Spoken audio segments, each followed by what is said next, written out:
Hello and welcome, everybody. Thanks for joining us for a spur of the moment, out of nowhere, little live show. I uh, I wanted to have Brian from the Outspoken Network uh, come on the show with us because I ran across his channel. He was doing it, and him and his buddies just talk some great NFL football, and they had me on their channel too. So I just wanted to bring him on, show him some love. Um, Even though he's a Packers fan, still, I always appreciate Yeah, everybody's opinion, and it's always nice to get an opinion from the other side. So, like I said, man, I really like the work you do on your channel, and I appreciate you for just coming on with me randomly tonight and finding the time to do so. So, how you doing, man? I'm good, man. Thanks for having me on, and love to talk football. This is the best time of the year, and it don't get much better than this, man. For sure. So, yeah, and you know what? And I'll put this in the chat at some point too. I'm going to see how many FGBs we can get tonight to toss your way. You know, fuck Green Bay's in the chat, just people commenting it. And Yeah, every single one of them, I'll make sure to put it up there for you. You know what I mean? So, that's all um, right. I can handle it. I know uh, there's a lot of deep anger, pain for the Bear fans due to Green Bay winning all the time. So I get it. yeah, and we don't want to hear you talk about it either. So, no, I'm kidding, man. Like I said, I want to show you some love too, but I'm not going to just make it easy for you. I'm going to give you a hard time throughout it too, but whatever, man. Hey, like you said, we do like to talk football though, and let's just before we get to the NFC North, because that's really what I want to talk to you about is our division and everything that's going on in there. Let's just talk about this game real quick between the Bills and the Dolphins. Man, what do Domination. yes, domination. Huh. And going into it, I believe the Bills had won 13 out of 15 of the last matchups. But what do Yep. you think of that whole situation, man, with Tua? Well, that took over the game.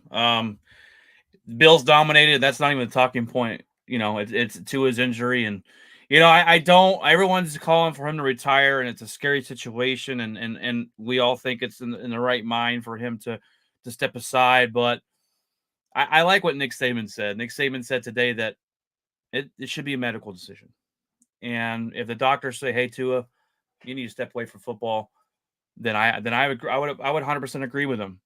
You know, it's a tough decision for us to make sitting back, and you think would be an easy decision, but you also got to look at the money he may be leaving on the table. You got to look at this is something that he's trained for his entire life, and to have it cut so short when he's still early in his career, it's a difficult decision for me to sit here and tell him what to do. You know what But I'm saying? but okay, but to leave it to just strictly a medical decision is like comparing it to a torn ACL.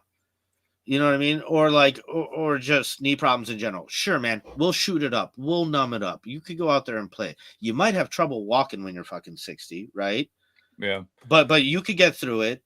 Or like, there was that safety. Man, I can't believe I'm forgetting his name. Cut off his pinky to keep playing a regular season game. Um, we're talking about a head injury here. Like, It's yeah. could you imagine if a player was to pass on the field? Like what that would do to the NFL. So We were to very just close have it, last year with that with Damar Hamlin. yeah, yes, exactly. And so Which that's scary. And I think that's scary for all the teams, not just Miami, to just have that type of possibility be out there. And so for it to be just a medical decision, it's like, man, I think any medical doctor would suggest you don't play football at all to begin with if you want to stay healthy. right. I So mean, where do you draw the line? You know what I mean? well, honestly, it's really up to obviously him and the doctors, and it's really a personal decision for him. And then no one else is going to make that decision. It's like if I said, "Hey, if I told someone you need to quit smoking because it's bad for you," well, and until they decide for themselves to stop smoking, it's not going to happen.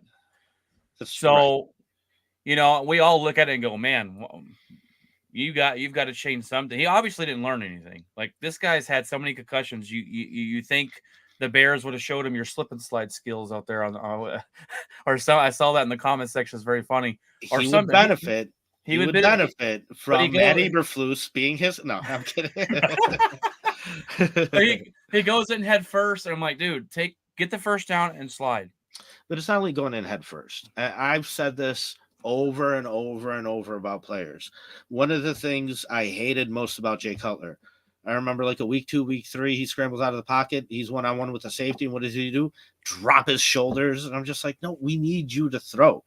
We pay 5 guys to protect you so you don't get hit, and you run out there and just try and bulldoze through someone, right? Now, there's also this mindset of these scrambling quarterbacks where it's like, okay, when you're back in the pocket, you're a statue.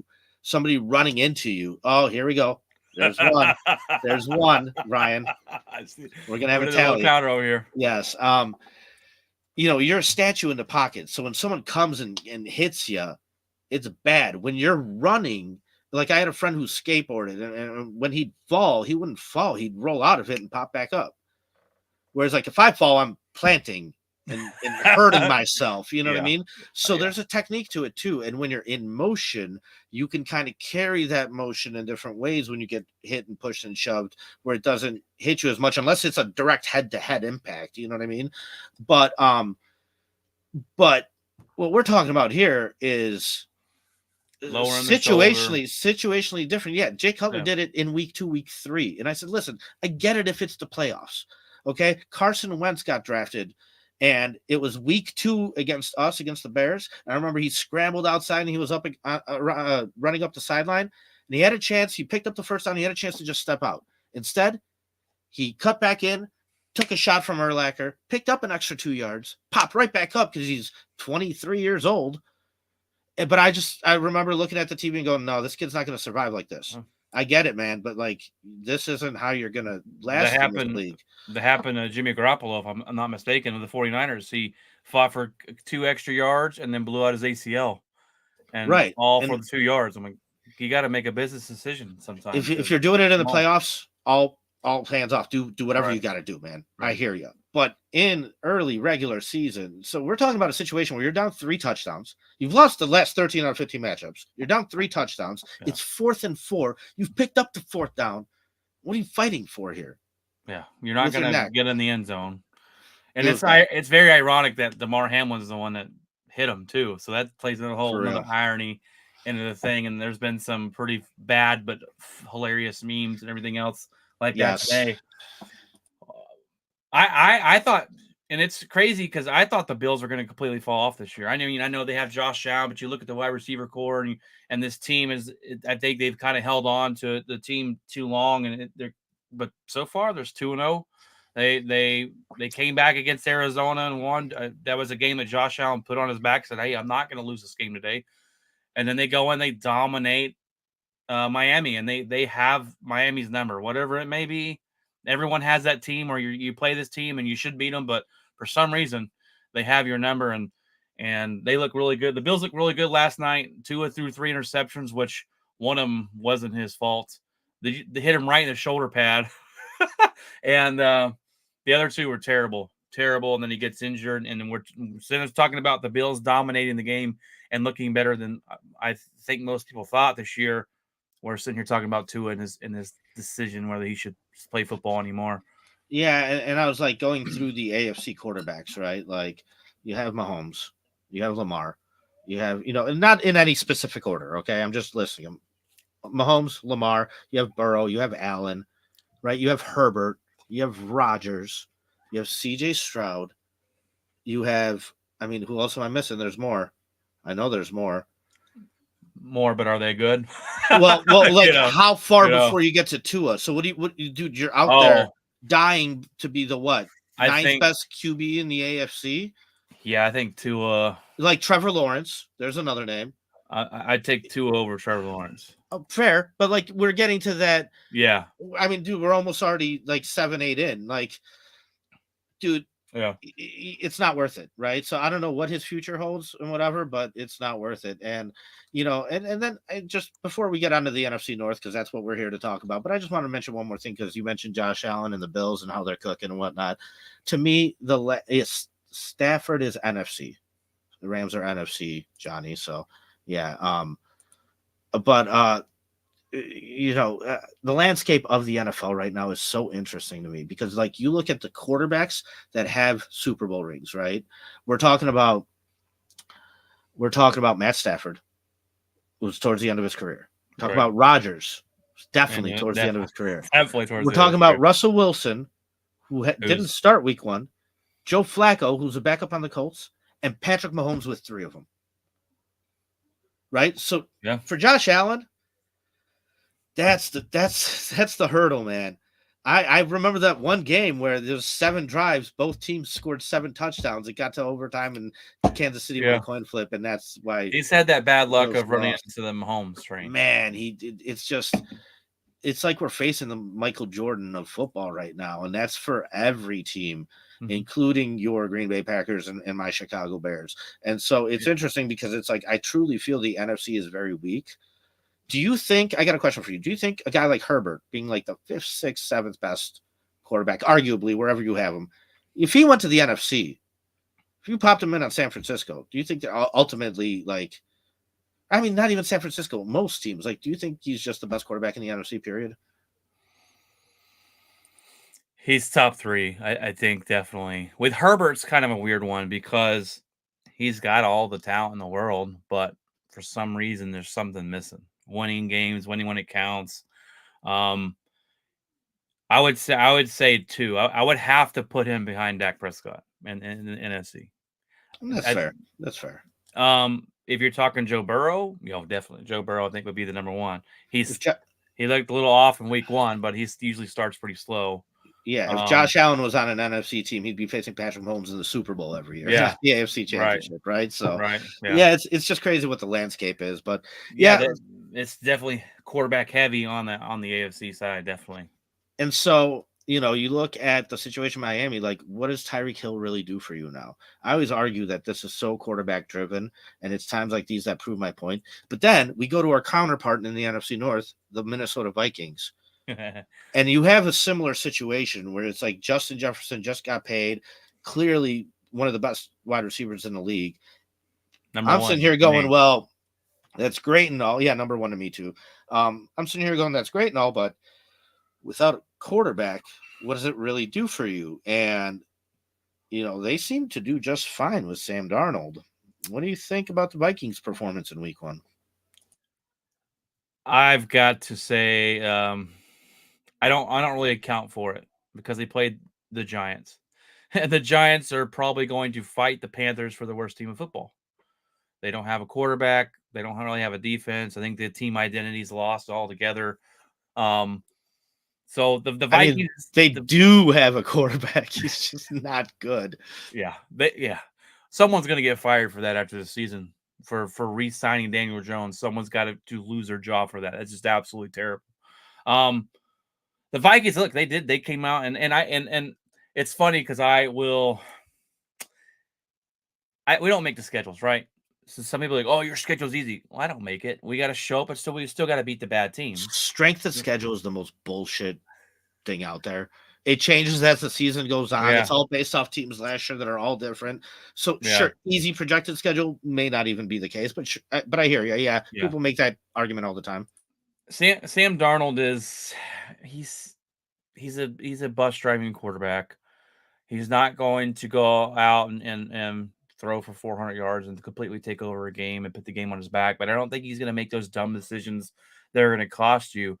I'm interested to see what this defense is going to do this year because they've struggled mightily the last couple of years on defense ever since they lost Mike Zimmer. This defense has been really bad. And to me, offense is important, especially nowadays game, but your defense has to be able to hold its own or you don't even have a shot. I still got Minnesota.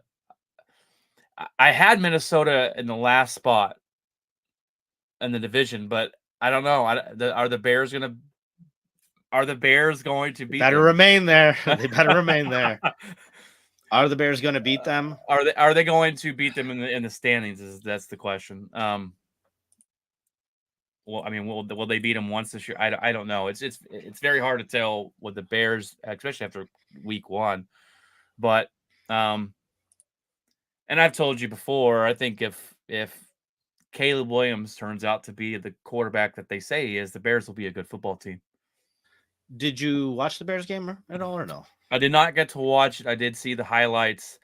When you don't score an offensive point, That's worrisome. You can't even. You didn't. I mean, you did have a drop touchdown pass that was on the wide receiver. He dropped it right in his hands. But I heard a lot of 3 and outs. You look at the stats. He had a 93 yards. He threw for I think it was like 40% completion percentage, which is absolutely terrible, and a 22 QBR. And you look at his numbers, and it's not good. The defense looked good. Your special teams look good, but you also faced Will Levis, who's not good. So I think you got to take a little bit of grain of salt. At the end of the day, a win's a win, but it's not the debut that you Bear fans were wanting and we're looking forward to for Caleb Williams. Definitely not. Um, yeah, and God, I can't believe I'm blanking on so many names tonight. Bill Parcells, that's who I'm thinking of. One of the best coaches of all time. I believe he's got the quote that said, "More games are lost than are won in the NFL." And obviously, on paper, it's 500. As many games as are won is as many games as are lost. But what he means is more teams will go out there and beat themselves by making mistakes. And, then you have situations where a team has to do a lot in order to win. And I really like the Patriots. And I've seen them do that for the last 20, 2 decades. Just go out there and play clean football and not shoot yourself in the foot. Half the time, the other team will beat themselves, and it's kind of Yeah. like it's what happened for the Bears. Like Will Levis lost that game. Oh yeah. If he Sure, we doesn't, won it. Sure, we won it, but he lost that that game. was the worst toss to the sideline, underhand throw. I was like, "What are you doing, dude? Take the sack and Yep. live another day." And you make a boneheaded decision. And Johnny says can't say he didn't score a single point. Okay, he had a 2 point conversion. You're technically right there, but at this point we circumcise the mosquitoes, like Jerry Jones would say. He didn't take his team to and score a touchdown. He didn't get in the field goal range. They didn't get any field goals. So I mean, you could beat around the bush all you want. It was not a good debut, and I don't know any Bears fan that said it was. You know what I mean? Like so. Um, but look, you had a great draft. I said this on my show. The two teams that had the best offseason to me were the Washington Commanders and the Chicago Bears. And you guys, if Caleb Williams pans out, had the best offseason. I really like Adunze, your wide receiver out of Washington. He was great last year. When you picked him up, I was like, oh man, they look to be like two great guys. So, which did his MRI results come back? Because I know he got MRI on his knee. Is he going to be playing? I believe they're going to sit him real quick. Black Bear podcast, bear down. Hey man, if you're free and you want to hop on with us, I'll totally send you an invite your way. So we'd love to have you join this conversation if you wanted to. But yeah, they got the MRI. It's more of a precautionary thing. Okay. And I said it from the start when they drafted him. I go, okay, this is more of a move for the future than it is for now, because like we clearly need interior offensive linemen. We clearly need defensive line help. Even though the guy we traded a 6th-round pick for, Taylor, he wound up getting 2 sacks in a footwork fumble. So he showed up and he took that production opposite of Montez Sweat that we were constantly looking for somebody to take an opportunity and make the most of it from at that position. But when they drafted Roma Dunze at pick 9, it wasn't my favorite choice. I would not have drafted a wide receiver. I would have traded back, probably taken a defensive end and then a center with whatever draft compensation we got back, because I felt that there were more holes and I felt that that would have made more of an impact for now. I think Roma Dunze is more of a pick for the future, and therefore I think they're being extremely cautious with him. He felt a little bit of soreness. They said, hey, let's go get an MRI. It's a MCL sprain, not a tear. So I think they're just going to sit him to let it heal up. And I think they're going to sit Keenan Allen too to let it heal up for him as well. So Yeah, I mean, and you got Keenan Allen, a veteran guy, and Dunze is a guy that can sit behind him and learn a lot from your wide receiver core. Um, I think you're exactly right with that for the future. He's a shifty guy. He's fast. He runs good routes. He's got good hands. So I think he's going to pan out really well for you guys. I think he's going to be your Randall Cobb. What Randall Cobb was for Green Bay. I think he's going to be your kind of Randall Cobb guy. Um, Trust me, you guys all know about Randall Cobb. we do. We definitely do. Yeah, and I'm hoping he's more than that for a wide receiver to be picked number Well, 9. true. I'm hoping he gets like I'm thinking top wide receivers in the league at that point. But Maybe that was me kind of hoping he wouldn't get better than that. where did Being a Randall Bears Cobb fan. get drafted? I don't know that off the top of my head. I don't even know that off the top of my head. For some reason, I'm thinking like a 4th round pick, though. Hold on, Let me look it up. Randall Cobb draft. Let me just see here. I could have no 2nd round. It wasn't that high. Second round pick though, but still, yeah. So you have different expectations for a guy drafted in the 2nd round than you do as a top 10 pick, right? But it's interesting because picking 2 offensive players with 2 top 10 picks, and I know it's game 1, but like at some point during the season, you are going to need to lean on the offense, and when you do, for Bears fans, and when you do, that offense is going to be expected to come out and make the most of it and win you a game or 2 here and there. You know what I mean? But early on, I was saying, hey, the defense is the strength of this team. That's what we got to lean on. However, still, it was a miracle type of victory that we got. I'll take the win. I'll take the win every week. Yeah. It's always better to get one. And how often can we say that, like, hey, you guys are less in the division right now? How do you feel about that? It won't last long, hopefully. Jordan Love's injury, how long he's going to be out, I don't think we know that question. I hate for any team to lose their quarterback. I hate for any team to lose a great player due to injury. But right now, you Bears fan better live it up because I have the Packers winning the division this year. A lot of people have the Lions. We shall see how long it lasts. I hope. I want to see Love back as soon as possible, but I don't want him to be rushed and then end up causing a tear and then it be out even longer the whole season. Are you willing to sacrifice the season? No. No. Okay. No. So another question, like he could be out 3 weeks, 4 weeks, 5 weeks, 6 weeks. I think if he's out 6 weeks, do you think your season's shot? Yes. But at 4 weeks, you still can. 3-4 weeks, I would say we could wild card would be our best opportunity. I don't think Malik Willis is going to win us any games. I don't see us. We don't go out and get. Rumor was we reached out to Ryan Tannehill, which I would take. But we basically said it's Malik Willis or Jordan Love. If Jordan Love can't go, it's Malik. And I don't see him winning us any football games. If we lose 6 games, I'd rather just lose and get a better draft pick at that point because our season would be over. You lose 6 straight. The NFC is I don't know if it's as tough as the AFC, but it's still not that weak where you can go in. I'm not going to win the division at 9-8 or 7-10 or anything like that, and making a wild card at that point. Making a wild card is not going to happen if we lose 6 straight games. So I hope it's more 3 weeks, but Matt LaFleur's come out. They haven't counted him out. They didn't put him on the IR which would put him out 4 games. So there's still hope that he plays Sunday, but I think that's more of a smoke screen here for the Colts to kind of who we're going to prepare for going forward. But I don't highly doubt he plays Sunday. I think it would be kind of stupid if he plays Sunday, honestly. Let's talk about the Colts a little bit. So, because, we have a matchup against the Texans, but then the week after we face the Colts as well. And you guys face the Colts this week. What do you think about that matchup between Green Bay and the Colts? What do you think? How do you think they're going to attack them? What do you think? How do you think that game plan is going to even look like? Well, we're still figuring out what we're going to be on defense. We switched to a new defensive coordinator at Boston College last season. We went from a 3-4 to a 4-3. So we're changing some things up. I was really disappointed in the pressure we got last week against the Eagles. I think our defensive line's going to be better. Now, the Eagles do have a really good offensive line, so I can kind of tell that. And the field position, the field was terrible in Brazil. But I think we'll pressure the quarterback more. This defensive coordinator, Halfley, is known to blitz a lot and bring a lot of pressure. So I'm interested to see what that's going to look like. I was impressed with Richardson last week against the Texans. I thought he played good. He has a cannon of an arm. Sometimes he's a little wild, like Josh Allen was when he first started his career. He was overthrowing guys.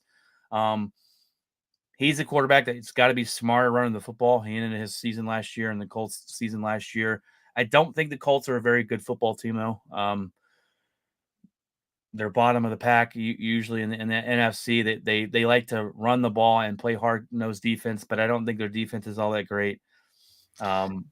Yeah, but like, you have situations out there like Joe Burrow and the Bengals where Joe Burrow got hurt in his first year, was out for the whole year, came Yeah. back his second year, and then make the Super Bowl. And I'm going, wait, you're not supposed to get better Yeah. from getting hurt. Like that's not usually how it works. And with the same um thing going on, it's like the Bengals were not a good team or a good organization, period, for a long Yeah. time. For a long, long time. Since they got Joe Burrow, they've been just fine.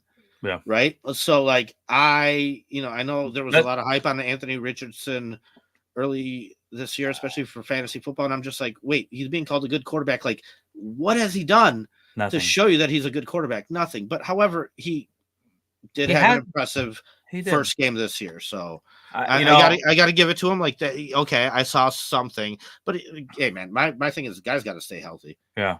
Well, he's the type of guy too. When he runs the ball, I'm gonna run you over, not go. Type of ground, and he's more of a ground. I don't think he's the flashy like Lamar. I'm gonna juke you out of your socks. I'm gonna run you over type like Josh Allen or even Big Ben used to be when he was younger. But he had flashes the first game. He looked pretty decent. And my only thing with him, I thought when they drafted him, it was a reach. It drafted that high. He hasn't had a whole lot of college experience. Um, he hasn't thrown a lot of passes uh, compared to the guys that go and do 4 years of college or whatever and get Physically, drafted real he's a high. good specimen, but Yeah, he is an athletic beast. But if he stays healthy and you can see some progression with him, you know, I still think the Colts aren't very good of organization, and they're a team. I honestly I feel like when Andrew Luck walked out of the building, so did their identity. I think they're still trying to recover from him of walking course, out. So, of and course. that I do feel bad for him. But I we'll don't. see. We will see if Anthony Richardson can stay healthy. This is what the game though. I think that if Malik Willis can win, I think it would be this game. We're going to rely heavily on the rushing attack of the Packers. Jacobs didn't really impress me much in the first half last week, but he went off the second half.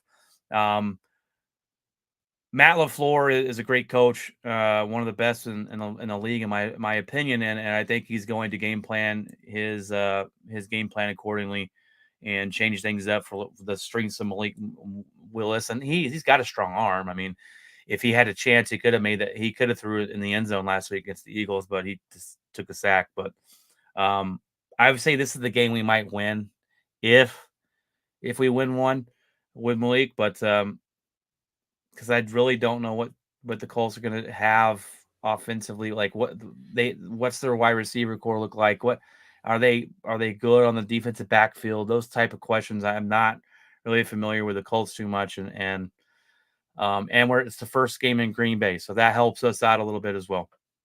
I look at the Green Bay Packers, and when I look at Matt LaFleur and like Jordan Love, I actually don't think Jordan Love is all that great. I really don't. And so I was like, okay, check mark. He's not Aaron Rodgers.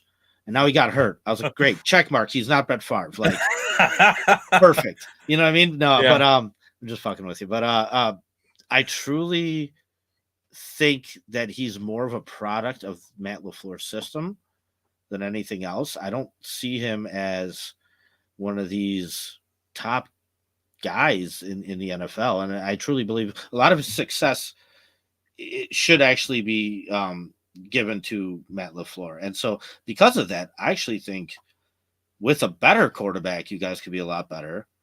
And I also think that with a different quarterback, you guys could still probably pull some tricks off because you're coached really well. You really are. And our so coaches. there's a Yeah. good scheme, there's a good game plan, there's good consistency there. I wouldn't be surprised if you pull out a couple wins, even without Jordan Love, to be honest with you. Well, So it's funny when Matt LaFleur came in, I was like, really, who's this guy? We didn't really know who he was. yeah, me Tennessee's too. offensive coordinator. I'm like, Tennessee hasn't been good on offense in a long time. Um, and we won with the Rodgers. Now we didn't win the Super Bowl with LaFleur, but we won games. We were a good regular season team, and we went to the playoffs every year with Rodgers. And people held that against LaFleur. They said, well, can he win with anybody else? He's got Aaron Rodgers. They held that against him. Rodgers didn't like that system. Yeah, he didn't. No, he liked the West Coast offense, and he came out publicly and said it too. Like, no, this is like a scheme type offense scheme to get a guy open. Like it's different. It's not what he's used to. Yeah. And so this year, I mean, definitely Love has learned a lot from Aaron Rodgers. He's learned a lot from Matt LaFleur. He's I do think he's going to be good. Now, last year, if you asked me the first 6 games of the season, I'm saying this is not the guy. He looked lost. He made bad passes. The offense looked way off. The last 8 games of the year, the guy played better than Patrick Mahomes. And then I think you also got to look into, we have the youngest wide receiver core in the league. I know last year you guys were the youngest team in the league. We still are this year too. Yeah, are you okay? Yeah. So you got to look at what we put around him, and I mean Reed is good and Dobbs is good, but these aren't your Jamar Chases and your Jeffersons and your number 1 wide receivers, and the guy who we thought was going to be really great, Watson, hasn't really panned out to be all that great because he can't stay on the field, and so we're still waiting for Watson to develop. Yeah, but that's why I attribute it to coaching, because you still Yeah. had a 4,000-yard passing season without a receiver over 800 yards. Love is, or LaFleur is great. I don't think I've really heard any backlash from Packer fans with our coach. You have those, of course, you have those 1-2 idiots out there who don't know what they're talking about. That'll bash him or whatever. And believe me, there's more than 2. There's more than 2. Believe me. I love Matt LaFleur. I love what he's done. I love Brian Gutekunst, our GM. I love what he's done as well and draft these guys. I am one of the very few Packer fans that loved the draft pick when we drafted Love. I love the draft pick because I always said it's time to we move on. We should have traded Aaron Rodgers the year before we did, and we held on and paid him sell high. And my only concern with Love is the year before we drafted him, he was the best quarterback in college football. And then the next year, he had the highest interceptions in college football. And then we draft him. I'm going, oh. So I've seen that kind of up and down that he can be. He's had a lot of time to sit behind Aaron Rodgers and LaFleur and learn the system. My biggest thing that I love about Love is he's unselfish with the football. You said it last week. He spreads the ball around.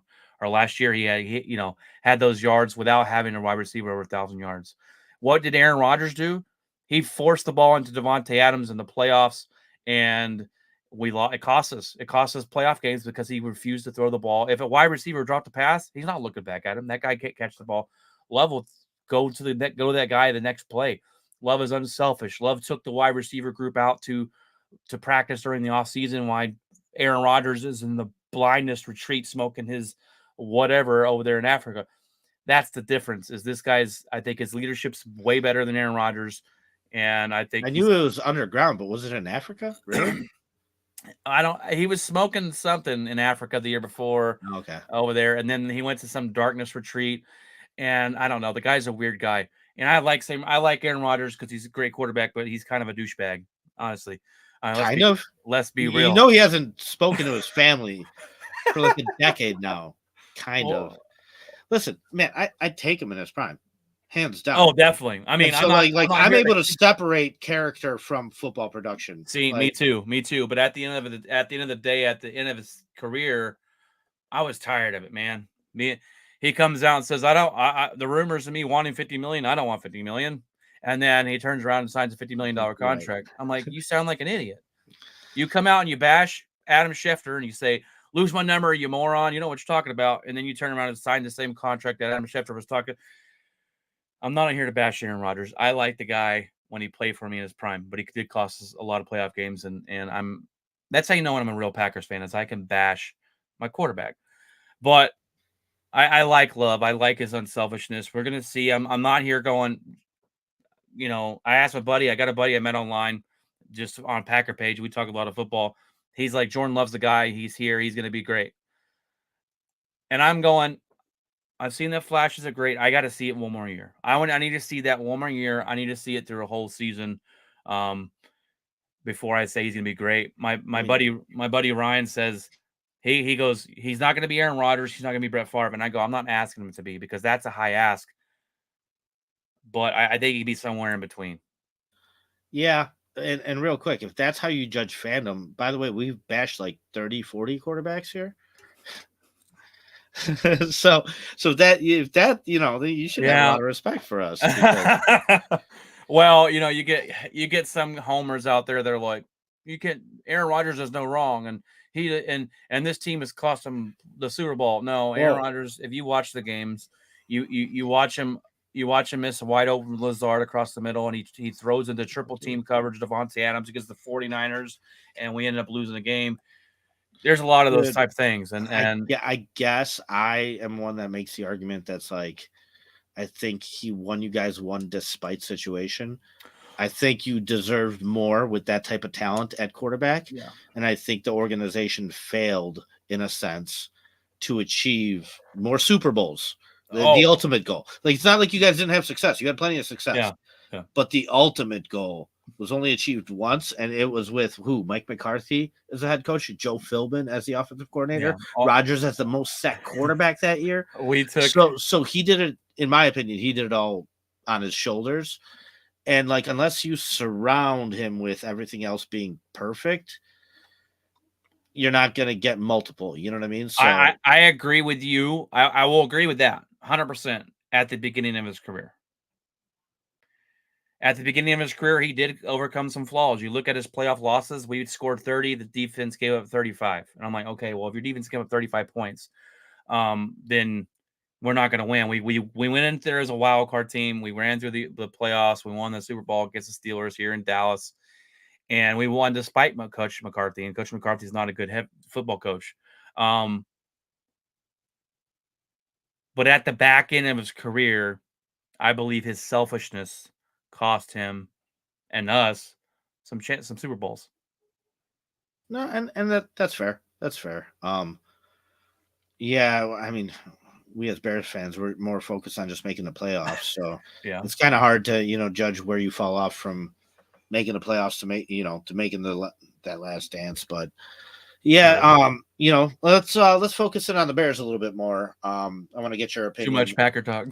No, man, and I'm cool with it, and that's why I wanted you on tonight because No. it's like I can have it, and to be honest with you, it's you guys are at a low right now, so Well, I yeah, will enjoy that. we I'll definitely drag you. are. I'll drag you through the mud. I'll drag you through the dirt. I don't care. We definitely are, Um, man. but with the Bears, Houston Texans, what kind Tough, of a man. matchup? Ooh, Tough, right? tough. What do you think that's going to look like subjectively? I know you're a Packers fan and everything, but like just give me your honest, I unbiased opinion if you can. yeah, yeah. I'm good at being subjective. Is that's in Texas, right? That's in Houston. Correct. Okay, that's another difficult situation. They're playing on the road. This game, and honestly, it's going to come down to Caleb Williams. Honestly, he's going to have to play. A whole lot better. And I'm not trying to bash the Bears. It's just the truth. He's got to play a lot better. Your defense has got to play their best game of the season so far, and maybe the best game of the year. The Stroud, this offense is great. This defense looks fantastic. Now, the Colts, they've scored 24, 25, something like that points last week against them. It's really going to rely on Caleb Williams making smart decisions for the football. You need to see honestly him getting some first downs and keeping your defense off the field. If your defense is out there, so after third down, after punting the ball so many times, they're gonna get worn out, and then that's when you turn into the Miami Dolphins and you just get beat up against the Bills like they did the other night. They've got to see some successful drives from Caleb Williams to keep their defense off the field, keep them rested. They've got to pressure CJ Stroud.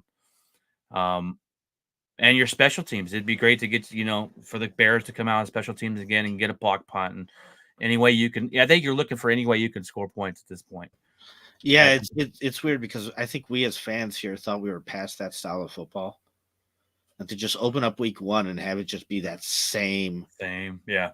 type of Bears football. Like, I'll take the win always, but it was a little bit deflating that we had to lean so much on miracles to happen from the defense and the special teams.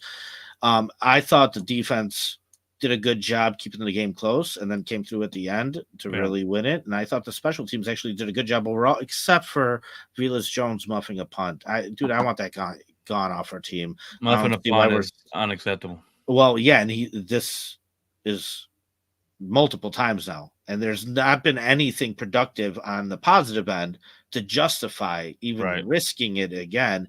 Yet for some reason they're just dragging this thing out. They want to like salvage that third round pick they made with him for some reason. And I would have gotten rid of him last year. I think that was just totally, yeah, not good for Velas. But outside of that one play, I thought our special teams did really, really well. I thought the punter we drafted actually put us in some good field position and things like that. But you're right, man. This is all going to fall on Caleb Williams, and you know he can come out there and say he's not nervous. It doesn't affect him. All he wants at the end of the day, he's a 22-year-old kid. Yeah, he got Yeah. the jitters, man. That's what it looked like. He got the jitters. Wow. So hopefully that goes away because when you look at his college tape, you don't see what you saw in that week one performance. You don't see him throwing behind receivers. You don't see his footwork being sloppy. You see quite the opposite. So I'm Yeah. hoping that was just like that one time thing and like let's get back to what you are and what you do. You know what I mean? Yeah, And I and you look at his college and you see honestly highlights and you go, that looked like Patrick Mahomes. He made this weird, crazy throw on the run. How did he get that? How did he make his arm do that angle and get the pass where it needed to be? And my buddy Craig, who's on the show, a host, he says Caleb Williams is going to be one of the biggest busts of all time. And he said that before he got drafted by the Bears. It's not just a Bears thing; it's just the fact that he doesn't think he's going to be good. Um, and I wasn't ready to say this. I mean, I've watched this guy's college. I've seen him make some plays. I've seen him win some games. I think his last year in college, they didn't do too well, but they lost a lot of offensive line. They lost a lot of things to the USC where you couldn't really you couldn't say, okay, this is really on Caleb Williams when it wasn't. Um, I think it did. It's got to be the jitters last week to play that badly. Um, actually think in it's a your very debut. yeah, I actually think it's a very refreshing situation for him because throughout his entire collegiate career, he's been Superman. And if he wasn't, you lost. Yeah. Okay, so you come out and you're playing a sloppy game and the team picks you up and the team gets a win. And hopefully that drives it home that like, hey kid, this is not all on you. Yeah. Like this is the NFL. It's a little different. You have a good team, you have a good defense, you have other phases of Right. the game to lean on. And that's important. I mean, I think I brought it up last time I was with you guys. It's a three-phase game, and the Chargers in 2010 had the number one defense, number one offense, missed the playoffs. They went 9-7, 30-second special teams. Yeah. They were given a punt returns, kick returns, left and right, fumbling the ball. I mean, just awful. And it just goes to show how much of a team game it truly is. I mean, they had LaDainian Tomlinson and Phillip Rivers, I Well, believe, that year. So, like, yeah, it still couldn't overcome it. So, yeah, and in that college, you're right. They do have that kind of hero ball still, where so okay, you can rely on your defense, you can rely on this, and um, he doesn't have to try and do it all. So I really like put that back up on Bears Truth 9, and that's 100% is you've got to have well balanced offense. You've got to be able to run the ball. You got to be able to use play action. You got to be able to confuse the defense a little bit, and get you got what you want to see is you want to get them. You want to get Caleb Williams in their rhythm early.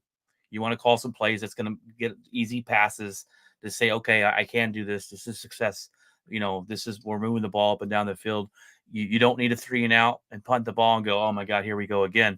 You need to get the first down. You need to get like this, and whether they take the ball first or not, I'm a big component of getting the ball in the second half. But sometimes it's great, get that ball and let's move the ball and let's get Caleb Williams going early. But it's going to take a full team effort for you guys to beat the Houston Texans coming up Sunday. yeah, I definitely think it's an uphill battle. And I don't have them as one of my best teams yet because I keep saying, I do need to see it for another year.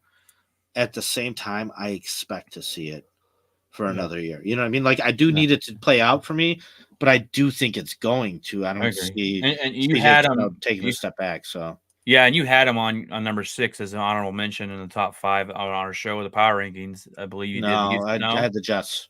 I had the the Jets, and then Jets. That's what it the was. Eagles were That's my what it number was. 6, I think. Yeah. Okay. So, My bad. and that one's sour for me, huh? Look at that initial Oh, performance. phew. That was They sloppy, got bad. they let a nobody running back run all over him like he was Walter Payton. I mean, this guy was up and down the field, 147 rushing yards. But that's the Shanahan system. You throw anybody in, and next thing you know, they're making it big. So, but Yeah, I guess, but it's just like, man, like this is the last chance the Jets have before everybody gets fired, pretty much, right? So, yeah, like you got to make the most of it, and to come out looking like that, that's deflating. yeah. I got an interesting question here for you, Bearski Films. I haven't talked about it on Yeah, my let's go, man. on my show yet. Throw it at me. It's Packer football, so bear with me. Sure. The whole Packers idea of wide receiver by committee. What do you think of that? Explain that a little bit more in detail. Wide receiver, I say wide receiver by committee is you have just a bunch of guys. You don't have a consistent number one. You're not going out and paying a guy like a CD Lamb or whatnot. You spread the ball around on offense to kind of everybody. It's more of a, we're going to go here and we're not going to have a straight up number one guy. We're just going to spread the ball out and kind of try and win that way. It's So it's never really worked in football. I mean, in my opinion, it's never really oh worked. no, it has So worked. It's it has totally worked. worked multiple times. I'll give you multiple examples. One being the most recent with the Kansas City Chiefs. Buy Tyreek Hill, Well, and then we'll take who? Valdez Scantling, yeah, he second round was pick with bad for Rashi us. Rice. Man, and you go But out they there do and have a still win tight anyway. end. They have a number So one tight end though. the Patriots did this over and over and over, and then the year they got Randy Moss is the year they didn't win the Super Bowl. Right? So like Yeah, there is something to being an obvious game plan, and there's something to being very multiversed in an offense. Like when you have options, and each one of those options, although one may not be great, but they're all good enough to come through for you, then you have ways to attack defenses and exploit weaknesses in the defense. And so then you can say, hey, tonight's your night. Like that's what I loved about the Patriots. You'd have these, and like you said, wide receiver by committee. Usually you hear running back by committee. But on the Patriots, you have these guys that it's like, hey, man, tonight's your night. And you got this no name running back getting 4 touchdowns. Why? Because, well, you match up against the defense well. yeah, You know what I mean? Like your running style, this and that, it works for this matchup. And they would change their, offensive game plan or their identity week to week, even. And it worked for them. So, yeah, I think that's definitely a smart and successful way to go if you're talented enough as a coaching staff to be able to execute properly with those type of game plans. Now it's much, much, much easier to have a guy like Justin Jefferson or Tyreek Hill and just yeah. feed them the ball and win that way. But then, like I said, you become very obvious, very one dimensional, and yeah, you're not going to fool anybody, Yeah, right? I got a buddy named Ryan. He's a big Cowboys fan, but he gives me heck all the time about, oh, wide receiver committee's never worked. I don't think it's gonna work for you guys. And um, Oh, dude, no, 5th round pick Antonio Brown last year, 5th round pick Puka Nakua, Puka fucking Nacua, set rookie records. we I mean, got 3rd round pick Cooper Cup, dude. You have all these late round nobody picks that have led the league in yards. So yeah, wide receiver by committee for sure. That was part of my problem with drafting wide receiver at pick 9. It's just like, man, I don't know. Like, look at the Jaguars right now with Brian Thomas Jr. It's like he wasn't picked very high and whatever. He looks like the yeah, chemistry there with him and Trevor Lawrence is panning out, and rarely is the top wide receiver the best in the class. Rarely. So yeah, dude, I'm cool with a bunch of guys that could just come through when they need to. yeah, Clutch is what's important here. yeah. You know, and I mean, we don't have that number one guy, but I think we've got pretty good talented wide receiver group. Reed, Dobbs, Watson, if he stays healthy. We could do it. We could have a. I think our tight end is struggling. I think we need to find a guy in tight end. But it's an interesting topic because my buddy gives me heck about it, and he's like, "I think it's why you're gonna fail." I'm like, I see some talented wide It's why you receivers. succeeded last year, though. Yeah, yeah, it is. Sorry to cut And you off, though. What were you saying? I know you're good. Um, I don't know where I was going with that. Um, no, I just it was something I haven't even talked about on my show, No, and yeah, I think your um, buddy's very got some tunnel vision. he is a Cowboys homer, and it's funny. So let me ask you this: Are you born in Chicago? Is it when you're a Bears fan, or Nope, I was born in Poland. okay? I'm actually 100% Polish. I didn't come here till I was 6. All right. So, but you moved to Chicago, and then you grew up there, and that's why you're a Bears fan, or Correct. Yeah, I moved okay, here when I was 6, and yeah, it was a good way to form some friendships and kind of be interested. But yeah, I don't know. I got you. I love football pretty early on, and I definitely bleed blue M- and my, orange. So yeah, mine's a different kind of. I wasn't born in Wisconsin. I don't live in Green Bay. I was born in Fort Texas, and everyone's like, "How did you born in Fort Texas in cowboy country and become a Green Bay Packer fan?" And I said, "Well, when I grew up watching sports, my dad really, my dad didn't have a team. He really didn't care about football too much. It wasn't like the team, my family cared about football too much where you kind of were raised to be that kind of fan. I'm pretty sure if they were, then I'd be a Cowboys fan. But I turned on the TV and I started watching Brett Favre, and it was it. I liked watching Brett Favre. I was a kid. I said my favorite color is green, always been green. I looked up the history of the Green Bay Packers and the Vince Lombardi and the trophy and the stadium, and I was a Packer fan ever since. So I grew up in Dallas Cowboy country being a Packers fan, and I don't know. I probably hate the Dallas Cowboys more than I do the Bears.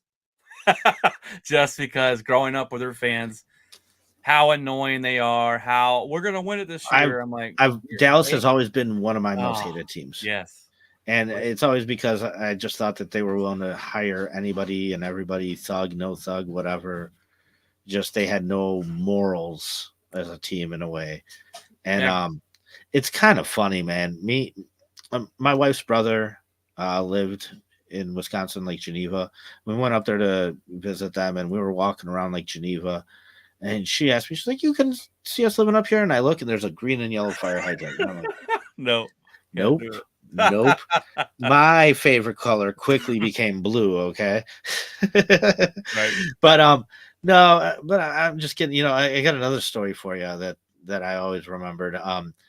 It was all the way back to 2006. One of my favorite band. I mean, not one of my favorite bands. My favorite band, Tool, was playing Summerfest in Milwaukee. And so me and my buddies drove up there to Milwaukee. It was 4th of July show, so there were, Nice. fireworks and everything. And yeah, and we were in the crowd and we were smoking a joint, and with this guy that lives in Wisconsin who's a Packers fan, and we started kind of bullshitting football a little bit. And he mentioned, he's like, "Yeah, we call you guys fibs." I was like, "Fibs?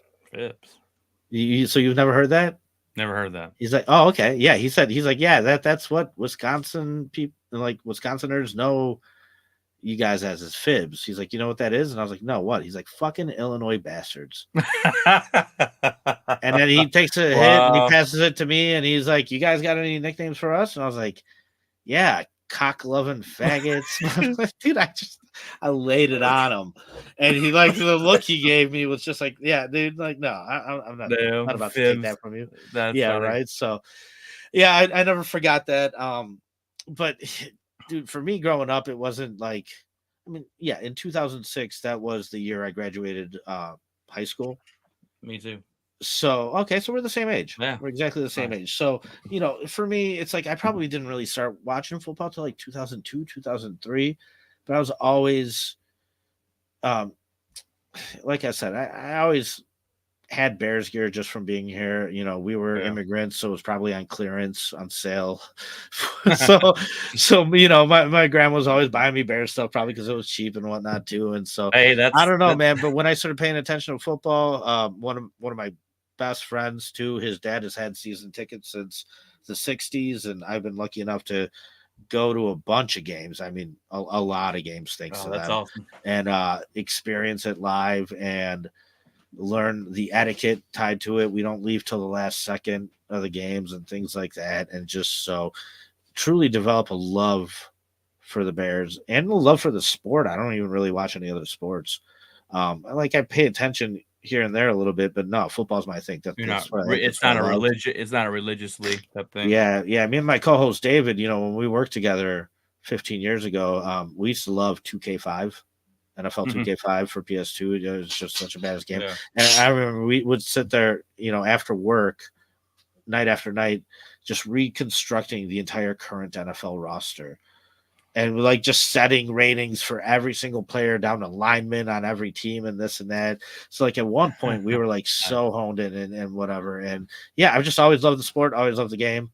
And yeah, that's why, like I said, I don't even mind talking to a fan of the rival team as long as the conversation's calm, respectful, and not just Right. a shouting We didn't match. hear Dude, and even screaming at each other. throw your jokes and insults at me. I'll take them too. But like at the end of the day, it still has to be on good terms, right? So Excuse yeah, me. but yeah, you're good, man. But I've never been to Lambeau. Have you been to No, Soldier Field? I haven't. I haven't been Yeah. to any field other than the Dallas Cowboys Stadium. My my goal is to make it to Lambeau Field. That's one of my bucket list things to do. My wife's talked about moving to Wisconsin because the weather here is so hot. I'm like, she's like, look, babe, the summertime weather in Wisconsin's 72 for a high. And I'm like, yeah, it's -40 in the winter. I don't know if I want to. Yeah. That's kind of Yeah, that's hard. right. That's right. You guys get like an inch of snow out there and you're freaking out, right? Oh, we get we get an inch of snow and the whole state shuts down. We don't No, go to yeah, dude. work. We I've don't driven go to through like a school. We foot and don't. a half Yeah, we don't. up into Wisconsin, and Our it's 2-lane highways with no lights, uh, and then our nothing I but couldn't just imagine. snowbounds everywhere. And yeah, no, Our it's rough, man. our our winter here in Texas is 2 weeks in February, and that's pretty much it. So Yeah, see, so me, um, my name's Paul. I've gotten the nickname even Pauler Bear. Like, dude, anything above 75 degrees, I'm sweating. So like when I went to Arizona, they're like, "You'll be fine. We oh have pools." I was like, "Yeah, because you need pools." yeah, Like, they're boiling outside to no, man, moderate. like I can't handle that heat. I love the wintertime. I love the snow. I love the cold. I don't love the like negative Yeah. temperatures, but no, man, like 30 degrees with a bunch of snow everywhere. Oh, I'm cool in a hoodie. I'm See, good. I'm that guy in Texas in wintertime. I've got a hoodie on and I'm wearing shorts and flip flops. Like, I'm just warm natured. Now summer times, this summer wasn't too bad. Last summer was the worst summer we've ever had. I mean, 115, 116, and it's terrible. But um, it's funny. We So you just chose to be a Packers fan, huh? I did, I did. I didn't. I was like, I'm not gonna be a Cowboys fan. Let me see what's going on, and I fell in love watching Brett Favre. And it's funny you talk about buying stuff on discount. I literally had no clue who Aaron Rodgers was. I didn't follow college football too much that time in my life, and I was walking through a Dick's Sporting Goods with my mom, and she's like, "Hey, this is your next quarterback. It's the jersey's on clearance. You want it?" I said, "Nah, sure. I hope he's any. I don't know if he's going to be any good, but sure, why not?" And he turned out to be really good. So I got my first Rodgers jersey on discounted rack at Dick's Sporting Goods. Meanwhile, I have a Cutler jersey. I got a Trubisky jersey. I got a Fields jersey. Oh. I have a Williams jersey, and yeah, See, I keep don't. having to buy more. I use. I keep having to buy more. They're pretty expensive, so I don't buy them unless I know that the guy is going to be good. So I Yeah, my have. one buddy won't buy them until they retire. Oh yeah. Yeah, So I have. I had a Brett Favre jersey, obviously. Um, I had Aaron Rodgers, I had Devontae Adams, I had Jordy Nelson, and I bought the only rookies I've ever bought was J.R. Alexander because I knew he was going to be great. he's So not great. well, he's kind of fallen off the last couple of years, but he started his career. I was like, this guy is going to be great, and he's good. He's top five. sixth cornerback in the league. But anywho's, it's funny. We've had this NFC North talk, and we haven't even talked about the best team in the NFC. I was gonna say there's still one more thing we need to get to here that I think we're both kind of avoiding. Yeah. And let me just start it off like this. Like, first of all, everybody around me, right? And this is just the pure football um uh dude, I'm like brutal about it. I don't care. I have caveman style thoughts. Everybody around me is like, oh, we feel good for the Lions, good for them. I'm just like, well, fuck them. Okay, like it's only been 1 year, and I'm still just like, no, Oh man. no, I don't care. Fuck them. And listen, their window's open. It's still definitely open this year. You're right. Oh They're yeah. the top team in this division. Period.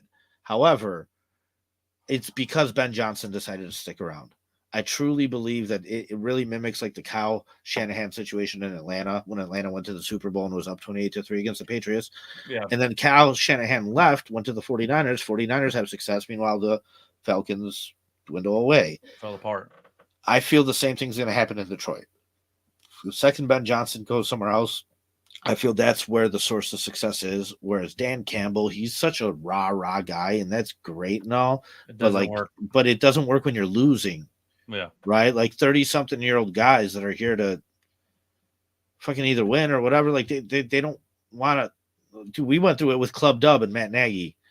Like some guys have a bad taste in their mouth from that, and it's like so it's great and all when you're winning, but when you're losing, it's a tough sell. And then that guy is so stubborn and arrogant to a degree when it comes to like fourth downs and stuff Yeah. that it's It'll cost going to bite him. Like it might work his way and succeed, but I think that was last year.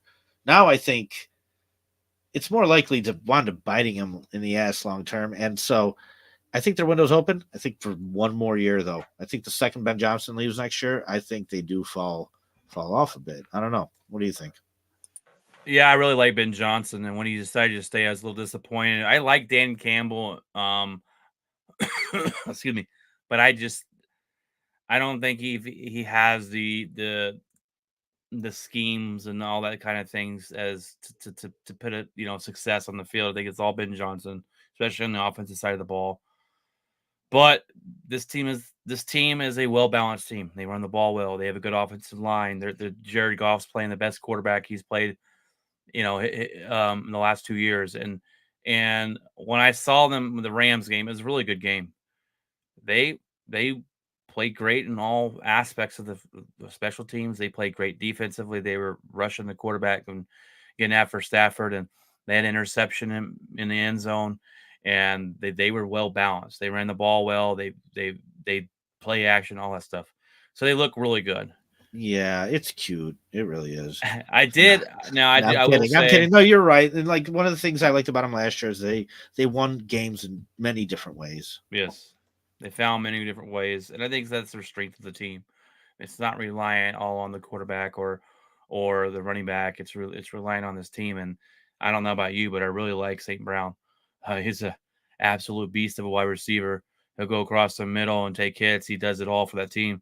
Um, I was when after the Packers lost to the 49ers, I was like, all right, let's go Lions last year because I really love Barry Sanders. This is my favorite running back of all. Watching Barry Sanders was the funnest running back I've ever seen. Um, Yeah, my only thing yeah, that's bears true. truth though is like the Rams literally got rid of Goff and a first round pick so Yeah. they could win a Super Bowl. So like in And I last year he came close. They were really close of making the Super Bowl, but like man, I don't know. I wasn't big on Jared Goff, and he played really, really good last year. I had to give him his respect. He's like 29, 30 years old, right? So he Yeah, still has gas left in the tank. So yeah, but I they got to get put it. a lot around him to win, though. He's not a guy. He's not a Definitely. guy that's going to just do it himself. He's not a Patrick Mahomes, and there's not a lot of people that are. But he's not your Aaron Rodgers that could put a team on his back. He needs a lot of help around him, but he's made smarter decisions with the football, especially last year. I give him last year. I don't think he got enough respect for what he did with that team. So um, he's a serviceable quarterback that doesn't turn the ball over, and they have a well-rounded team all the way around. So they're going to be a good team.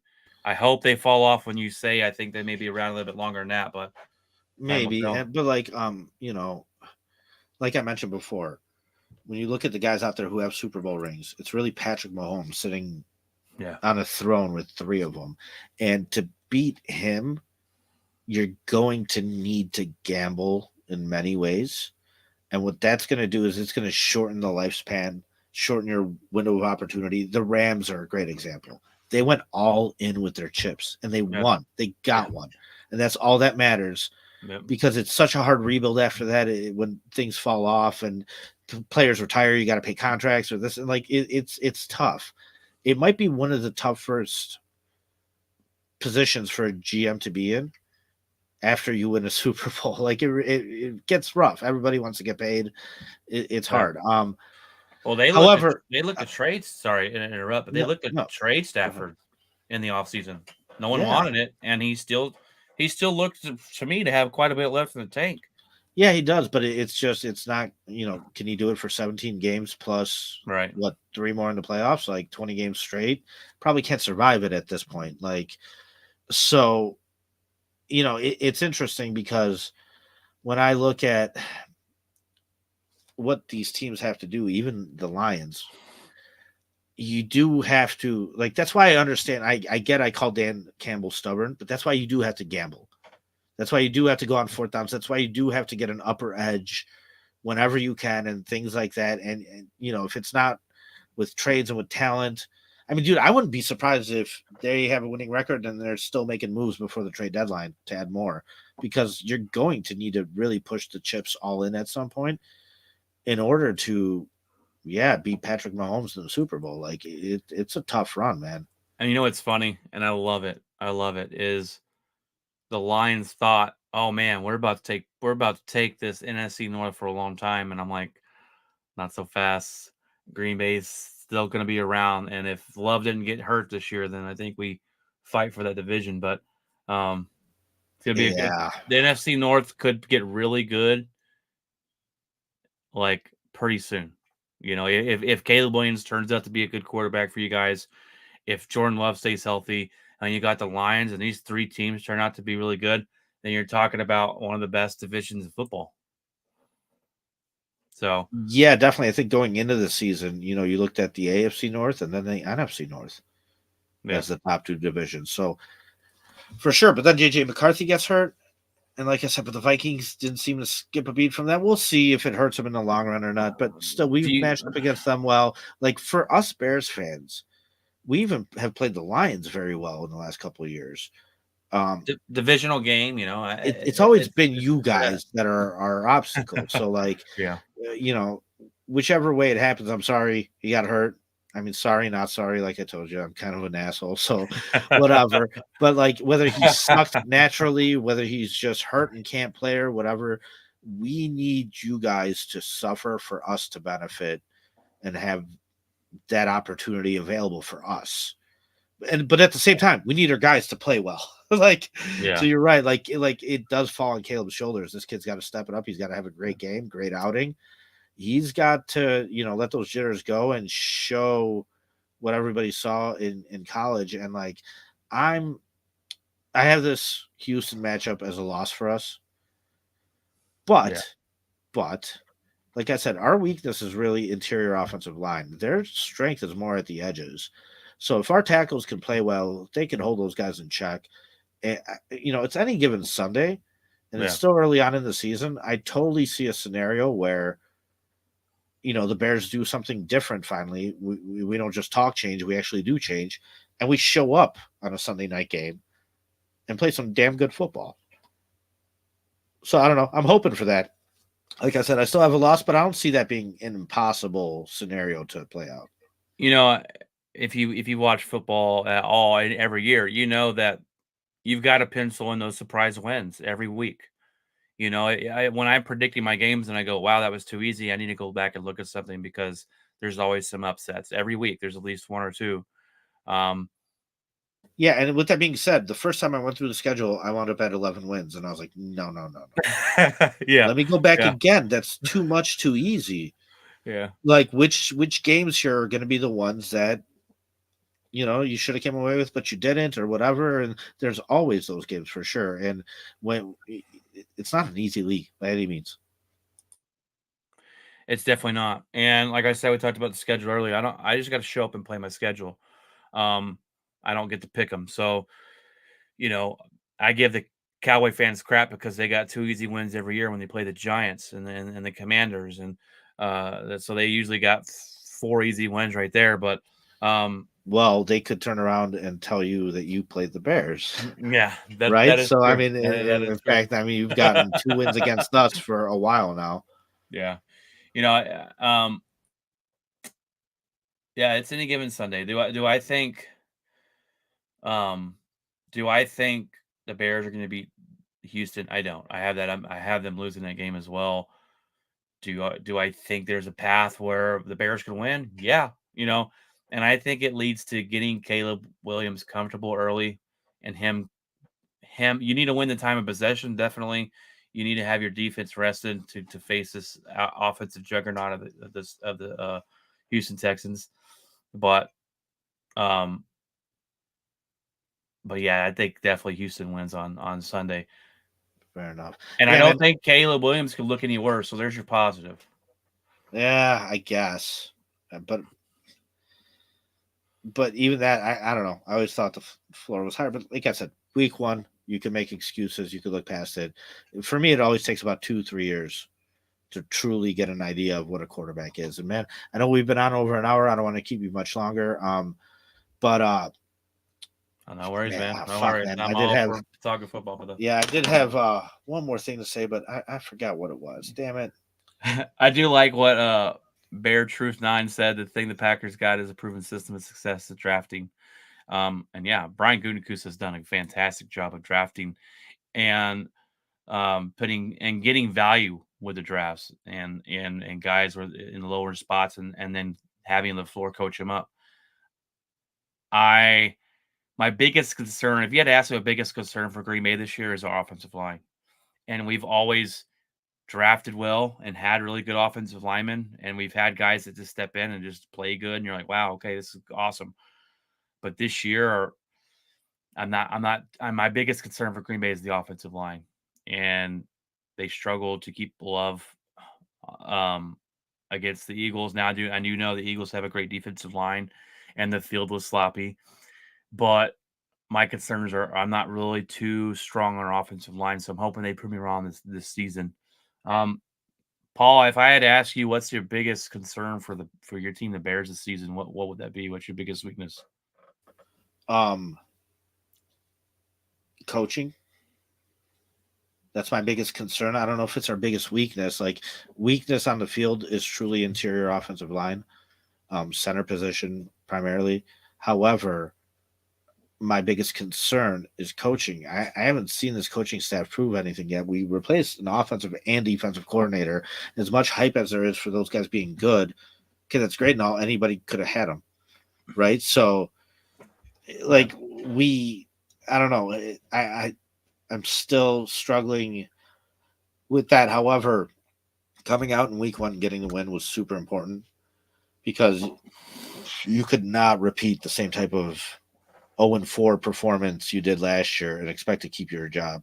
So, Yeah, I would yeah, say they we would have fire him Shane at that point. Waldron as our offensive coordinator, but that's what I mean.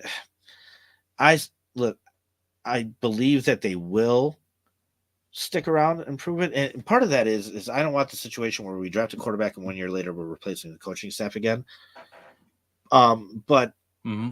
but Yep. they still have that in front of them. They still have to go out there and actually do a good enough job because, in my opinion, the biggest thing that Matt Eberflus was able to do last year is not let it fall apart, which is big.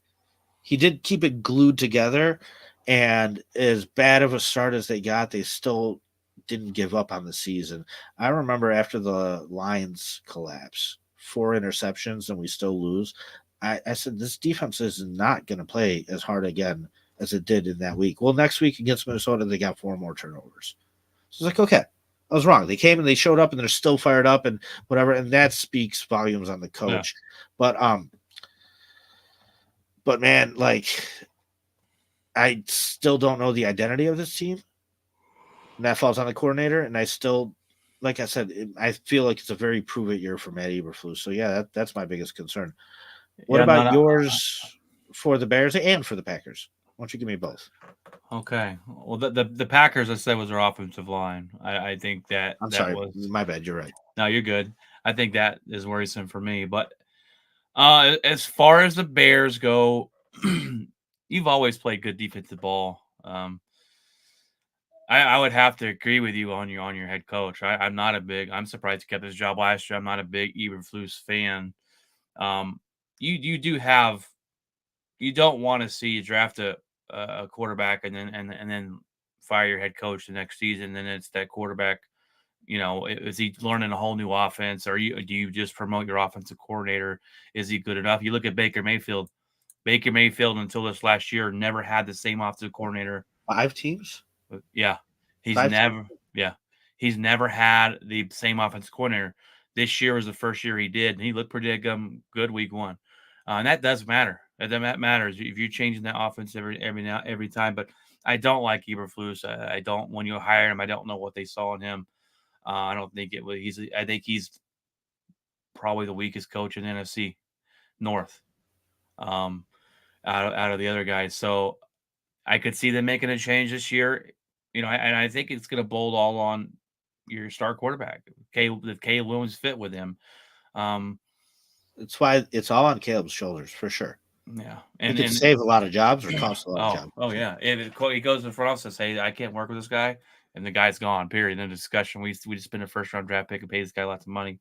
So a lot does fall on the quarterback. But in the NFL, you have to have a good quarterback or you're not going to be good. So at the end of the day, um, it does fall on Caleb Williams, but I'd say your biggest weakness is your head coach. Um, you've got a good wide receiver group. You've always had good defense. I think your defensive backfield's pretty good. But your head coach is definitely in. What do you think if you look at Green Bay? What is your honest opinion of our biggest weakness? Um, I would say it's tough because you guys are very well rounded. One is experience.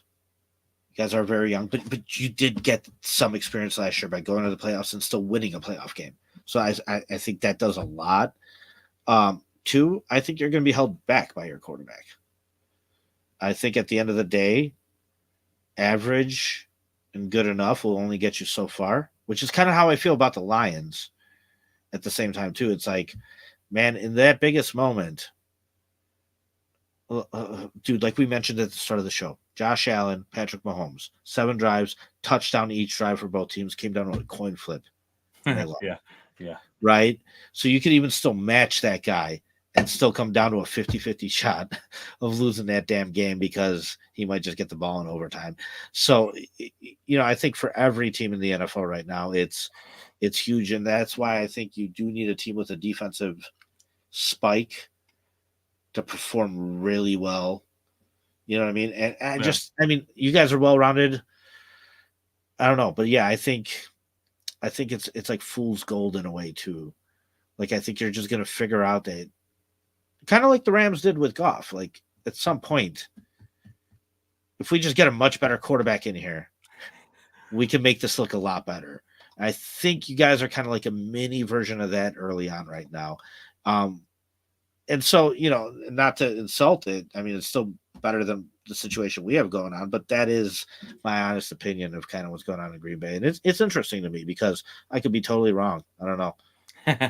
I mean, time will tell. I'm not here saying that Love is definitely going to be our next biggest thing. I lean towards that he is definitely the guy than I do that he's not. Um, but I got to see it for another year. Like I said, I got to see that last half. If he shows up and plays like he did the last half this year, then I'm going, okay, wow. But you look at game one. I don't think he played all that well. He missed a couple throws. He He was behind players, and I was going, wow, this wasn't the opening game I wanted to. But we did play a really good football team. We did play in Brazil. I'm going to blame the field a lot because the field was atrocious, and I hate that we had to go play that game there. But at the end of the day, it's like it's grain of salt. It's game one. But right now, our main focus, obviously, in Green Bay is how long is he out? If it's 6 games, we're screwed. and we might as well just give the best draft pick we can. So Yeah. Hey man, we're gonna end it on this. I know you're pretty far away from me. At some point, I would love for you to meet my wife's uncle because he is the exact opposite of you. He was born and raised in Chicago, and he's got that cowboy star tattooed on his arm. oh And gosh. both his sons just make fun of, or all three of his sons just make fun of him, give him shit during the games. Like really bad too, and like he has to take it because for some reason he just chose To be a Cowboy to be fan. a Cowboy fan.